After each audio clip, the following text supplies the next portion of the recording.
رجعنا لكم مشاهدينا الكرام بعد ما شفنا البطل الزعيم. حلقتنا اليوم راح تكون إن شاء الله عن النادي العربي وعن منتخب الوطني استعداداته لكأس آسيا. فرحة وعناد شوي كان عندنا، يعني نأجلها شوي لين نتعرف على ضيوفنا داخل الاستديو. معنا الكابتن الكبير علي مروي، مهاجم نادي السالمية وعضو مجلس إدارة الهيئة العامة للشباب الرياضة. هلا فيك أبو عبد العزيز. يا هلا والله فيك أخوي عبد الرحمن، رحب فيك ورحب أخوي ناصر. حياك الله. والضيوف ما بحرقهم. ورحب في إخواننا المشاهدين. حبيبي عزيز وغالي. بدر دريع، عضو مجلس إدارة النادي العربي السابق ونجم من نجوم النادي العربي في عصر الجميل. يا هلا فيك والإخوان جميعا وبالمشاهدين، نتمنى نقدم لهم حلقة حلوة خفيفة تلوق حق البرنامج هذا إن شاء الله. كنت امسكها قبل بدر من دشيت يقول لك لا تقعد وياي مان تمان، للحين مان تمان حتى مان تمان طول عمري وياه. الحين هو يلحقني مان تمان. كل برنامج طالع لي. عسى دوم هالمحبة إن شاء الله، وعسى دوم هالتواصل إن شاء الله. معانا فؤاد المزيدي، عضو مجلس إدارة النادي العربي. حيا الله فيك، حياك الله في برنامجنا. أهلا وسهلا، حياكم الله ومشكورين على الدعوة. رحب فيكم الإخوان ضيوف معانا والإخوان المشاهدين، وإن شاء الله نكون خفاف على الإخوان المشاهدين الليلة إن شاء الله دوم. عندنا النادي العربي ناصر، طبعا مستانسين العرباوية. اي علي مروي مساعي يقول ترى الزيتون ما صار كاس كنا. لا ما سمعت. ما انا سمعتها، ما انا كنت يقول ما صار كاس، يعني خلاص صار لهم اسبوع الحين ابو عبد العزيز. عليهم بالعافيه. عليهم بالعافيه. وانا رديت عليه خلنا ما شبعنا بعد. خلينا نستانس الله يزيدكم. جمهور النادي العربي ما شاء الله والله اكثر جمهور وايدين، خلوا يستانسون بعد. طماع بس لا ينسون يعني انه في دوري. لا ان شاء الله ان شاء الله الدوري هم متصدرين ما شاء الله عليهم الحين. في الاستمرار في استقرار عندهم ان شاء الله. ادش مع سيد فؤاد المزيدي بالنسبه للنادي العربي والنجاح اللي كان في الفتره الاخيره، خاصه في حصوله على كاس ولي العهد. لاحظنا في الالعاب الاخرى للنادي العربي هناك تراجع نقدر نسميه او بطء في مسيره الانجازات اللي قاعدين يحصلون عليها، لكن نلاحظ ان فرحتكم اليوم مجرد للكاس او لبطوله كره القدم، ولكن الالعاب الاخرى ما في. والله شوف، عشان اكون صريح معاك، يعني هالشيء هذا من كذا سنه، يعني روح 3 سنين قبل اخذنا اليد ما سوينا شيء بالاعباد الثانيه. العام الطائره وما صار شيء، وقبل اليد السله كان تذكرون من كذا سنه كانت البطوله وايد غايبه عن النادي العربي، فصار السله، والسنه اللي وراها اليد، السنه اللي وراها الطائره، والسله ايام مؤيد شهاب نقدر نقول. نعم عدل. والحين القدم، يعني الواحد ما يتمنى لعبه وترك، يتمنى الكل، يتمنى الاكثريه، بس ما ادري يعني ما عندي تفسير. ما لها سبب يعني؟ لا والله ما لها سبب، يعني ما تقول مقصرين كاهتمام، بالعكس يعني في بدايه الموسم توزع الالعاب على اعضاء اخوان اعضاء مجلس الاداره، منو يبي يمسك او منو لا طموح في عنده وقت يحب يمسك لعبه معينه، مو قاعد تفرض عليه لعبه هو ما له رغبه فيها. زين، يمكن العائق اللي يصير اكثر شيء، يعني انا واحد كنت ماسك لعبتين ووخرت، عندي ظروف خاصه، وشيء ثاني انزعجت من الماده، ما عندنا فلوس ندفع، والجماعه يعني ما يلامون سواء من المدربين اجانب او محترفين او شيء، يحن يبي فلوسه، يبي حقه، ما يبي شيء زايد. مشكله الفلوس تاذي. نعم، لاحظ الكل يتكلم عن الفلوس. دائما هذه المشكله اللي تواجه الكره. خلاص الدنيا الحين ماده خلاص. يعني اليوم لاعب كره القدم الاجنبي، اخوان بالهيئه يعطونك 20,000 بالموسم كله. حلو. 20,000 شو تسوي؟ تبي تجيب 3 تجيب 4، كم قاعد تعطيهم؟ كم قاعد توقع؟ بالملايين. يعني انا هال 20,000 يعني لو تشيلها ترى ولي احلى من حاطها برقم، وغير شقه وغير تذاكر مصرف. صحيح. امس كنا باجتماع والله قاعدين مساعد اسولف حق الاخوان، طالع الارقام، طالع الاحتياجات، طالع الرواتب اللي كم شهر مدافع، لو بتدفع تتعب لمتى؟ زين، انت كنت الثاني تنشيطيه الموسم اللي طاف، بما انك كنت مدير كرة الطائرة في الموسم اللي طاف العربي. لا مو اللي فات، اللي قبله. إيه، وبطل دوري وكاس. صحيح. السنة هذه تنافس على البقاء، يعني كل هذا صح. بس تفسره بمادة؟ لا الطائرة حالة ثانية شاذة ما لها علاقة، يعني يمكن جزء بس المادة، جزء بسيط كلش. مع الأسف أنا مستغرب شو اللي صار بالطائرة، أنا وخرت عنهم وما يعني أسف على الوضع اللي صاروا فيه الحين والحال اللي وصلنا فيه. وحاولت شخصيا بتفويض مجلس إدارة أقعد مع الإخوان اللاعبين، وقعدت معاهم للحين ما وصلت الى حل، بس ما سكرت الباب، وان شاء الله في محاولات ثانيه ان شاء الله يردون اخواننا اللاعبين مثل ما كان، وينتهي الوضع هذا اللي احنا فيه. الخلل ابو احمد يعني من اللاعبين يعني. والله عشان اكون صريح معاك ما حمل اللاعبين كل شيء، لا يعني فريق جاب لك العام مثل ما تفضلت ثاني تنشيطيه، واول دوري اول كاس، يعني جاب 8 نقاط من 9، يعني امتياز مع مرتبه الشرف، جاب 8 من 9. المفروض ادلله زين، ما لو كان منا خلل بسيط او مسببات بسيطه ما خليها تستفحل وتوصل لهالمستوى هذا. انا اقول الاثنين يتحملون، يعني اللاعبين واخواننا مجلس اداره، يمكن يحلون في وقت متاخر.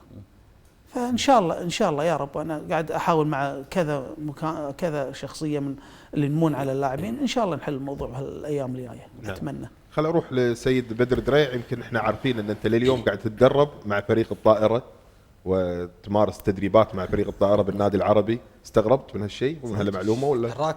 صدق انا ما ادري. عندنا معلومات اول باول يعني عنك، خاصه عن هذه الناحيه. عاجبك فريق الطائره خاصه انت قاعد تتدرب معه؟ قاعد يدرب حق المخيم.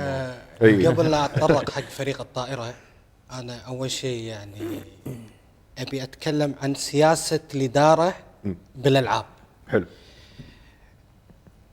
اول شيء مبارك حق الفريق القدم، اللاعبين والجمهور ومجلس الاداره على حصولهم الكاس بهذا المستوى، مو بالنتيجه، على المستوى اللي قاعد يقدمونه هذا الموسم.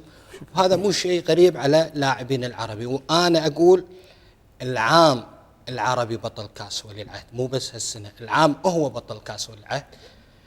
ما نبي نرجع حق احداث العام العربي. ان شاء الله هالسنه مقدم على بطولات ثانيه وثالثه ما لم يكن هناك فعل فاعل. اداره النادي العربي اكل لهم كل تقدير واحترام، كلهم اخوان واعزاء، ابو احمد عارف هذه الامور. زين خلينا نوقف عند فعل فاعل. شنو قصدك بفعل فاعل؟ الاتحاد يلعب لعبته نفس ما صار العام ويانا. الاتحاد الحين العربي قاعد يقدم مستوى، قاعد يضرب جمهور، قاعد يضرب اداريين، قاعد قرامات وكذا وكذا لين يوصل. وراح اذكرك هذا بالقسم الثاني ايش راح يصير بالعربي. وانا جدا مو متفائل بالقسم الثاني بالدوري، لانه مو معقوله بهدك الاتحاد كذي، خاصه انت الحين قاعد تتزعم 5 انديه على مستوى الرياضه. نرجع حق سياسه الاداره. انا اختلف وياهم 180 درجه في ادارتهم لشؤون النادي العربي. هذا مو معناته اني انا ضدهم او ما هم جراب علي، بالعكس انا اتواجد وياهم قريب منهم جدا، بس كسياسه هم كاداره يمكن هم يشوفون هذا الشيء اكثر. اي سياسه تقصد؟ سياستهم في اداره الالعاب. يمكن اخوي ابو احمد قال ان احنا وزعنا حق قاعد نعامل الفرق كلها سواسيه. انا اقول له هذا مو صحيح الكلام. النادي العربي يفترض الحين يسمونه النادي العربي لكره القدم الفريق الاول، بس باقي الالعاب كلها مهمله، فرديه او جماعيه. والدليل على هذا خلينا نرجع شويه لما قال احنا خذينا كاس السله من بعد 30 سنه. يفترض انت وصلت للقمه، شلون تحافظ على القمه؟ صحيح. انت جيت السنه اللي وراها ما عندك فريق. صحيح. جينا فريق اليد خذينا بطوله بعد سنين عجاف، بس الدوري اليد ايش صار بالفريق السنه اللي وراها؟ تفلل كله. هذا نفس اللي قاعد يحصل مع فريق الطائره. خذيت بطولات تفلل الفريق. خذينا القدم هالسنه، بس هل راح يحافظون عليه ولا بيمشون على نفس السياسه؟ احنا عندنا توجه قدم. زين الالعاب الثانيه شنو؟ فريق الطائره فعلا مثل ما تفضلت، انا يوميا بالتمرين اتمرن وياهم، احضر مبارياتهم. يمكن هذا الموسم لعبوا 3 مباريات انا حاضر، احزب نفسي مع احترامي حق جميع الانديه كنادي الساحل او كنادي الجهره. مو الساحل اللي قلب العربي 25-12، مو الساحل اللي قلب العربي 3-0. شيء يحز بالنفس. انا ما احمل اللاعبين الخطا، انا اقول الخطا مشترك بين الاداره واللاعبين. اللاعب مهما يخطئ، لاعب انت لازم تحتويه، لازم تعرف شو تعامل اللاعب. اقعد وياه مره مرتين، انت متى اختربت فريق اللعبه؟ متى اختربت اللعبه؟ ترى بنهايه البطوله اللي اخذناها صار خلاف ومشاكل بالفريق، زين من العام للحين ما قدرت انت تحتوي هذه المشكله؟ الحين جاي تقول لي انا اللاعبين وينهم؟ الحين قاعد تكثف مجهودك، انت الحين راح منك الدوري، لو بيرجعوا اللاعبين لا الدوري راح. حرام فريق من بطولتين تلش. فانا اقول المشكله مشكله اداريه عندنا وحلها بسيط. ترى ما هي مشكله عوده، بس هو في خلاف في وجهات النظر، يبي شويه تنازل من الصوبين واخذ وعطى، الامور تنحل بالطائره، مو بالطائره جميع الالعاب. يا ريت ينتبهون حق جميع الالعاب. زين ابو عزيز، كابتن علي المروي، انت يعني من الناس المعاصرين حق هالكلمه في النادي من ايام ما انت لاعب. القدم غير والقدم غير.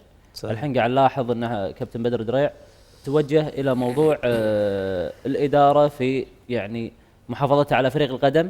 هل هي يعني يبونها مثلا كواجهه، يبي يعني يطلع مثلا عضو مجلس اداره معين يمسك القدم، الصرف على القدم والالعاب الثانيه خلاص؟ يعني هذه المشكله بنادي العربي وقاعد نلاحظها بكل الانديه، كل نادي تلعب فيه يقول لك فريق القدم غير. ما في شك هي كرة القدم غير، يعني اللعبة الشعبية الأولى صراحة في العالم يعني. لكن احنا إذا نتكلم عن أنت النادي طبعا ألعاب، ويعني ومثل ما تكلم بدر بالنسبة الإدارة هي اللي تنظم الألعاب هذه وتحقق فيها مراكز متقدمة. الإدارة الجيدة والتوزيع مثل ما تفضل بعد أبو أحمد لما قال أنا لما كنت موجود الفريق كان يعني قاعد يحقق مراكز زينة وينافس. لكن بعدها شنو اللي صار؟ لابد ان انت تسأل عن اي خلل يعني يوصل له فريق معين. يعني انت تبني فريق، انت ما يصير بيوم وليلة تروح تبني لي فريق، لكن انت لازم تخطط وتقعد وتاخذ ناس متخصصين ومتميزين عشان توصل باي فريق للمركز الاول. انت توصل المركز الاول والسنه اللي وراها يعني تروح في الاخيره تنافس على الهبوط الاخيره. يعني هذه لابد انه يكون فيها يعني خلل، سواء مثل ما تفضل بدر لما قال اداره ولاعبين. زين انت شلون حققت مع الاداره نفسها واللاعبين هذا المركز؟ لابد ان انت مسوي استراتيجيه معينه يعني خلال الموسم في التحفيز، ان شلون تحفز اللاعبين، المدرب الجيد، الاداره اللي هي قادره على ان توصل للاعب وتوصل له سبل الراحه انه يحقق هذا الانجاز. لكن السنه اللي وراها يتغير، هذا سبب اداري. واللاعب يعني اكيد ماديا يحتاج اللاعب ماديا، بس مو كل شيء ترى ماديا. زين يعني يبون الظهور ابو عزيز، يبون الظهور، لان انت عارف لعبه القدم اللي يمسكها هو الصيت الاعلامي ولا صيت العلاقات الاجتماعيه الاكثر. يعني يبون التوجه حق القدم وخلاص. ما في شك ان لعبه كره القدم هذا بالعالم كله الكل يبي كره القدم. اداره كره القدم هذا شيء يعني مهم لكل عضو انه يكون موجود في كره القدم. ليش؟ لان لما تسلط الضوء دائما تسلط الضوء على كره القدم، يعني مع احترامي للالعاب الاخرى، لكن انت لما تقول كرة القدم لو تتكلم عن يعني الوضع الرياضي بالكويت مثلا، لو تتكلم عن كرة القدم غير لما تتكلم عن اي لعبة ثانية. التفاعل الجمهور، الناس لما يعني تحس لما تتكلموا عن كرة القدم الناس تبي تسمع شنو الاسباب اللي وصلت الفريق، او يعني اذا كان له يعني عنده جمهور كبير، ولا يعني الكرة الكويتية بشكل عام الكل يبي يعرف الاسباب اللي دشت فيها.